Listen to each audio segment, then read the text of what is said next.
Hi, I'm Sam, and it's really great to be here. Go to what I should be clicking. It's really great to be here, but I warn you, I'm not going to talk about anything digital. I do winemaking, I don't do digital. So what we do is change and challenge, and the English wine industry, when it started really in the late 50s, the late 60s and 70s, has had to start from nowhere. And so my story that I'm going to share with you today is how our business, which we started back in 72, so we were one of the very first businesses to start. It's a family business. It was the 6th commercial vineyard to plant. And I'm going to talk to you about how that and how we grew through that and how we've grown with the industry and explain all the challenges and the changes that we've gone through as part of that process.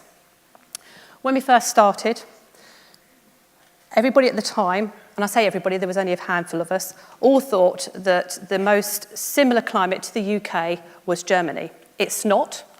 We are definitely damper than Germany, but everybody thought that was a good place to start. So a few people went over to Germany and asked for advice. What vines should we plant in England? What's going to work in England? And they said, Müller-Thurgau. Don't know if anybody's heard of Müller-Thurgau, but it's the main variety in Blue Nun and Back Tower. So you can see it was a really bad place to start. We didn't make good wine in those days. We made very poor wine. There was no history in the UK of growing vines. Well, there is if you go back to Roman times through to Henry VIII, but not in more recent times. We didn't know what we were doing. We didn't know how to grow the vine successfully and to grow good quality grapes. So poor wine was made in the very early years. But my parents came up with the idea of planting the vineyard, as I said, in 1972. And they really were pioneers of their day. They had a dream, an ambition, and a massive amount of optimism that they could do this. So, sorry, I'm going to forget what I say, so I'm going to flick through my cards, so I do apologise. I took over around 20 years ago, 20 plus years ago. I grew up with the vineyard. It's in my DNA. My parents started it when I was 4 years old. And this is a picture of my mum. And this is how basic we were when we first started. We sold our wine through local shows and through our own vineyard cellar door, our own vineyard shop. Nobody in those days wanted to buy English wine. It wasn't known, and it wasn't of great quality. And it was a really hard push. The wine industry themselves said it couldn't be done. You're all completely bonkers. Why are you trying this? But my parents were determined, and when I took on the business, which was quite small in those days, I was also quite determined to prove them wrong. There was a chink of light, however. In the very early years of my parents actually running our vineyard, they actually won an award in 1976 with their very first wine, which is quite amazing because, as I say, the wine was really poor in those days with us and other people. So we kind of knew we could do it. And one of the things that they discovered in the 80s, that they could actually grow Pinot Noir and Chardonnay. Now, I'm sure you've all heard of Nightimber. Hopefully, no? Nightimber is probably the best-known English sparkling wine brand. And they came along in the 90s and planted Pinot Noir and Chardonnay, started making sparkling wine very quickly. We'd actually proved that it could be grown before then.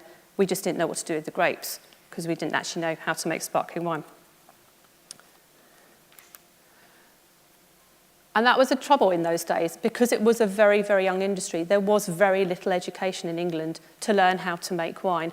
You could go to Plumpton College, which had just started, and it could teach you how to make, to a degree, still wines, red and white wines, but not sparkling. The only way you can get knowledge of sparkling wines is to get books from France. They're all in French. I didn't read French. Or you bring in a Champagne consultant from Champagne. This is what Nightimber did. This is what Ridgeview did when they first started. They brought in these consultants, and they got the advice from them. The rest of us couldn't afford to do that. So what I did is I walked up to Nightimber and Ridgeview and said, can you just tell me how you do that? Which they did, because in those days it was such an early industry. Everybody was hugely collaborative. We all realised that we were such a small industry, we would never grow and evolve if we didn't take everybody with us, and that was really important. So everybody collaborated together. We collaborated on marketing as a joint generic marketing English wine, because we knew marketing our own brands in the early days wouldn't work. And we collaborated on the quality of the wines we were making because we knew we had to go from there, the really poor wines, to really great quality wines, and we had to do it fast if we were going to succeed as an industry. And that's what we did. Having said, no, I like to do things different, and having said that we knew we could grow Pinot Noir, I came up with the idea of, why don't we make a red wine? Again, I mentioned this to a few people in the trade, and I got laughed at. Can't make red wine in England. Well, they said we couldn't make any wine in England 10, 20 years before then, so why not give it a go? I knew we could grow Pinot Noir on our site. We have sandstone soils, very, very free draining, very good for growing the Pinots, the Chardonnays, and these types of grapes. So that's what I did. I decided I was going to be different because I was very conscious then that for Bolney to succeed, we needed our own USP. So I challenged myself to make something that nobody in this country had actually done before, to prove that it could be done, but also to make Bolney Wine Estate stand out as a different company that had different skill sets. And there we go. This is just a montage just to show actually how we made red wine and the process that I went through. There was very little education, so I had to learn a lot myself. I made connections with people in New Zealand and Canada and Oregon, where good Pinots were beginning to start being made, and worked with them as well at different things that we were trialling. And what we did is we trialed different ways of making the wine to actually just get it to work and get it to work really well. And you can see here we've got picking the grapes. We sort the grapes. Every bunch of grapes, red grapes that comes into our winery is sorted. That is really vital with red wine making. You go to, through the crushing, distilling, the fermenting. And there are other people working in my winery. There is only really a photograph of me and one other, but there is a team of us, and that's me. And we, with the Pinot, we discovered rather than fermenting in big red tanks, which is what every red wine producer does, why don't we ferment in small boxes where we could hand punch down and we could treat the grapes very gently. And just to explain, in order to make red wine, you don't press the grapes and ferment the juice. You crush the grapes and then you ferment the grapes on the skins, and that's where the colour comes from. The colour and the flavours are found in the skins, and the grapes just under the skins, and it's really important. So for red wine making, to get the colour, you have to ferment on the skins to extract those phenolics and the anthocyanins. And then we just go through the process of blending, bottling, and aging. But that middle photo, that was the key for us, where we actually discovered how to make really, really good wine in the UK. In the UK, we have thinner skins than we do in other countries. If it's a warmer country, you get thicker skins from the grapes. Cooler countries like England, you get thinner skins. So there's less colour for us to extract. So for us to extract it effectively, doing that small punching down on a regular basis works very, very well. And it makes a more elegant wine as well. We actually won an award in 2012, our first real major award for our Pinot Noir in an international competition. And we've made lots of awards ever since. Actually, we've been winning lots of international awards. But we will keep changing and evolving what we do with our wines. We change and evolve what we do with the red wine, the white wines, and the sparkling wines, because it's really important to us. We don't stand still. The core of our business is to make wine. But in order to keep going with the times, the wine industry changes very fast. There's a lot of new technology that comes out all the time, and people are learning all the time how to make better wines, better quality wines, better quantities from the grapes, but better quality wines, better flavours, different flavour profiles coming out all of the time.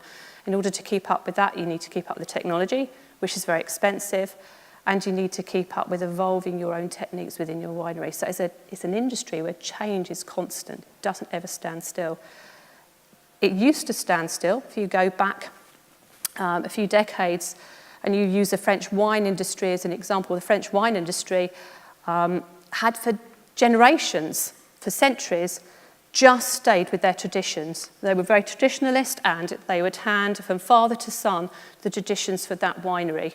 They didn't want to learn anything new. We know how to make wine. That's how we're making it. And they did that for years, and they were very successful at it. They sold the most wine drunk in this country was French. Most wine drunk around the world used to be French, and they were a very successful industry.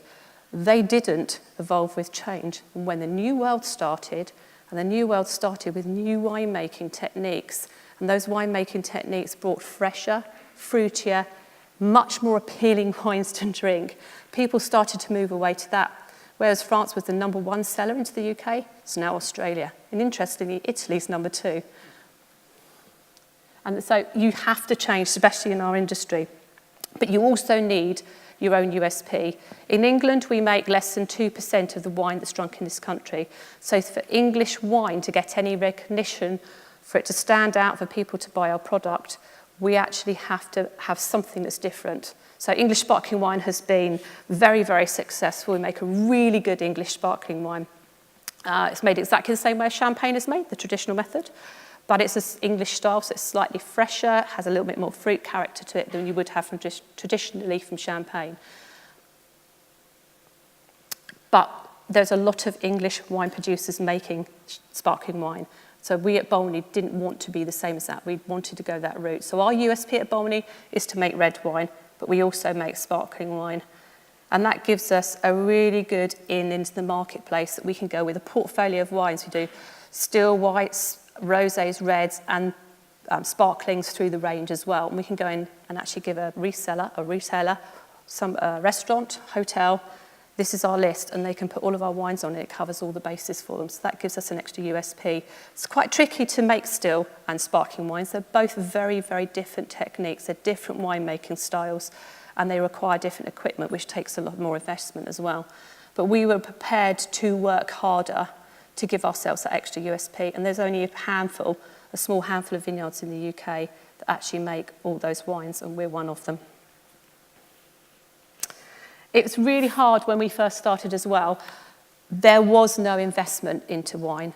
You could not go out and get investment. So the first 10, 15 years that I was involved in our business, there was no way I could get money to come in. So we grew organically. Every penny we made from selling a bottle of wine, we put back into the business, and we grew quite slowly. Now it's very different. Now investment comes in.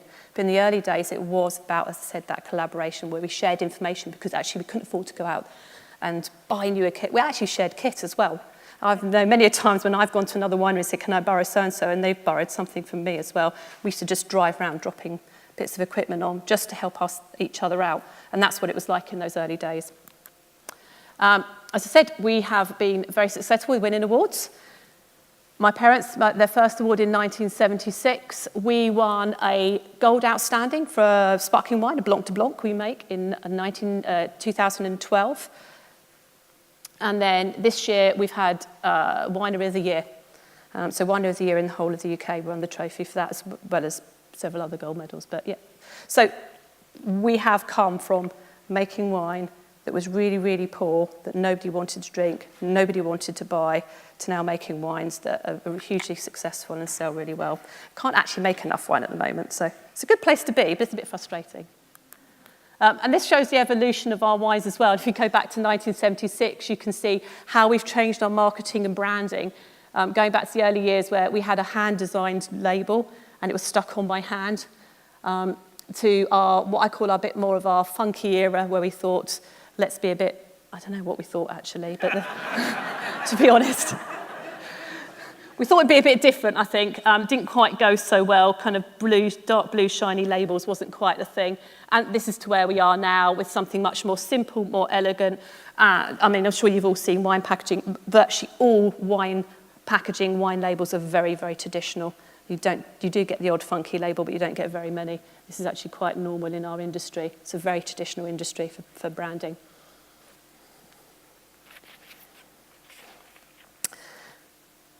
To say we do embrace change. I think to not change is I think to change is scary. I think to not change is scarier. If we hadn't have changed and evolved over the years and improved our product, I wouldn't be standing here now. Bolney wouldn't be in existence. We worked really, really hard at that, but not just us, the whole industry. There were the core vineyards, the core big vineyards, which is now about 20 to 30 big core commercial vineyards, also worked very hard at that. So it was very much that collaboration, as I mentioned earlier. And I think although change is scary, the disaster that could have been, we could have just stopped business. We could just be selling grapes. We could have been absorbed by another vineyard by now had we not changed and evolved. Up some more of our lovely bottles.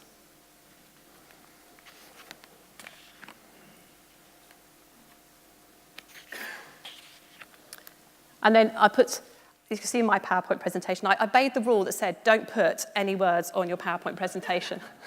So I thought, well, I'll show some pretty pictures of what we do at Bolney. And this just shows you all the different grape varieties that some of the different grape varieties we grow, but also through the stages. And I love these photos at the top there. You've got, this is when we have bud burst and the grapes, the leaves just start to grow. And these pictures are based on our Pinot Gris grape variety that we use. And the Pinot Gris is my favourite, one of my favourite varieties. I'm actually a Pinophile. I love Pinot Noir and Pinot Gris. They're my most favourite varieties. So the Pinot Gris white wine we make. This wine is served at Wimbledon, the Old Tennis Club, and it's the only English wine to be served there, and it's been served there for the last 3 years. Our Chardonnay, our Blanc de Blanc, we won that award for, I mentioned, in 2012. We actually have had that served on first class British Airways for the last 6 months as well, just to give you an idea of what we've done. But to get to where we've got to and to achieve what we've achieved has taken from myself, but also from our whole family, 24/7 work. It's taken passion, it's taken optimism, a lot of optimism, and also a lot of knockbacks. And I think somebody mentioned earlier about you have to make mistakes to succeed. We've made a lot of mistakes, not just with our business, but in our industry, we've made a lot of mistakes. But we've learned from those mistakes. And although it really hurts when you make them, especially financially, we've actually learned from them, picked ourselves back up again and got going. And there's been times when it's felt like it's been hopeless, especially when other people are telling you it's hopeless. When you're starting an industry from scratch, it's really hard to be pushed down. But one thing I always took from that is that when people are pushing you down and saying you can't do it, there is only one place to go, that's up. They've already told you you're useless. They've already told you can't do it. So why not just give it a go? Why not experiment? You can only go up from there, so you can always succeed from that point. And that's what I always took going forwards with me. And I had one really inspirational person, and I'm sure you've all heard of Anita Roddick, who founded The Body Shop. She's actually quite local because she was over in Littlehampton. And I believe she had a house in Amberley. And as I was a teenager and starting to get involved in our industry a bit more, she was quite active and inspirational around that time. And I drew on from that a lot of courage that she was starting something quite new as well. And we were starting something quite new. And look how successful she was. And she was a woman in an industry where there possibly weren't many women at that time. That was the same in our industry as well. When I first started, I was about the third woman involved. I was the third English female winemaker. That's changed, and that's really exciting for me. In the last 20 years, we've gone from just being a handful of women in a male-dominated industry to now over 50% of people in the English wine trade are actually female, which I think is a great turnaround, which is really good. That's it from me. Thank you very much for listening.